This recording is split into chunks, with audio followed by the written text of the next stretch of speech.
Elele baba umeya uNtombela wasemkhambathini. Ngiyabingelela, ngiyavuma nami. Baba umeya, siqale ngokubongela amabhunga soqaqeni insizwa zoqaqa ngokuhosta umcimbi omkhulu kanje wephasika, nangokuthi baphinda futhi baba nenhlanhla ukuthi bahanjelwe umuntu ofana nawe meya. Ngabe thini ukuphawula kwakho ukuzwa ukuthi insizwa zoqaqa zihoste umcimbi ofana nalo wesintu omkhulu kangaka? Ngiyababongela kakhulu amabhungu asoqaqeni. Thina-ke ngokomkhandlu basemkhambathini ngaphansi kukakhansela uNgidi kaWard 2.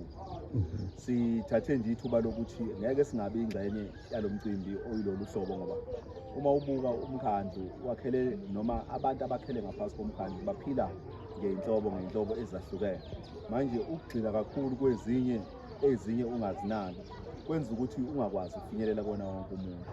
Sithathe-ke siyababongela nje, sithathe nethuba-ke lokuthi asize la sizobona sibajabulise nabo ngendlela ngokuhlela kwabo nangendlela abathanda ngayo.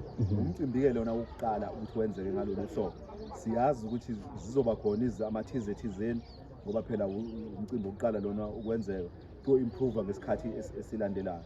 Njengomkhandlu solokhu sisondelile-ke, uma ngabe befuna ukwenza izinto ezithinta amasiko noma befuna ukwenza iy'nhlelo zabo ezibajabulisayo, nabo sizolokhu sondelile ukubalekelela, ngoba ngeke sizenze thina, kodwa solekelela bona ukuthi benze ngale ndlela abasuke befisa ngayo. Namanje senze kona lokho, sibalekelelile le ikhaya sona isipani lesi sasoqaqeni bafika besazowubika lo mcimbi, bazoba nalo mcimbi, bacela ukuthi singenelele.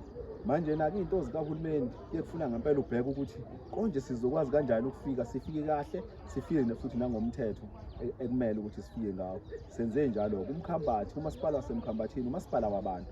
So uma ngabe abantu bephuma beza phambili, befike bexoxa, bekhulumisana nathi ukuthi nakhe sikubonayo, sifisa ukulekelelwa kanje, sizobe sesikwazi-ke thina ukuhlanganisa, sithume nabaphathi ukuthi abeze bazohlanganisa kahle, sikwazi ukubalekelela, sikwenze kahle lokho ngokomthetho.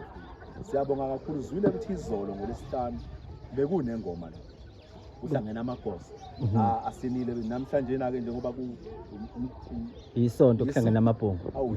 Isonto kuhlangene amabhungu. Namhlanje-ke kuzobukwa-ke bazohuba ngaphakathi endlini besina kanjalo iy'pani ngokwahlukahlukana kwazo. Sebekhona nje, sebefikile ngaso lesikhathi ekuseni kangaka. Bezile-ke nabo sebengenisiwe nje endlini. Sizolokhu silandela-ke balokhu befika-ke nabanye kakhulu. Siyabonga kakhulu nje, siyathemba futhi ukuthi nalolu suku lanamhlanje lizohamba kahle, ngoba sizwile ukuthi nola izolo cha luhambe kahle, amagoso ayizikhuthanile impela makushiya. Yebo, sibonge kakhulu baba umeya ngesikhathi sakho. Ngiyabonga kakhulu. Sifisele inhlanhla nomkhandlu. Siyabonga. Thank you.